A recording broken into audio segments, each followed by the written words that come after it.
बचपन से बॉक्सिंग करते हुए, तो शौक़ हुआ। उसके बाद स्टडीज़ की तरफ ज़्यादा फोकस था, लेकिन हमने देखा था जो स्पोर्ट्स पर्सन होते हैं वो स्टडीज़ में भी आगे होते हैं, तो इससे जो है इंस्पिरेशन मिली कि जो है बॉक्सिंग के साथ स्टडी करें। मुश्किलात होती हैं ना जो फेस आदमी को करनी पड़ती हैं, वही उसको वो जज्बा देती हैं कि वो आगे जा सकता है।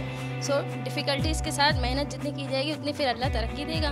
और ये है कि मैं इंटरनेशनल लेवल पर खेलना चाहती हूँ, अपने मुल्क अपने पेरेंट्स का नाम रोशन करना चाहती हूँ। जैसे मेरी सिस्टर है प्रोफेशनल खेल रही हैं, उसका एशिया में 8वां रैंक है और वर्ल्ड में 31st रैंक है प्रोफेशनल बॉक्सिंग में।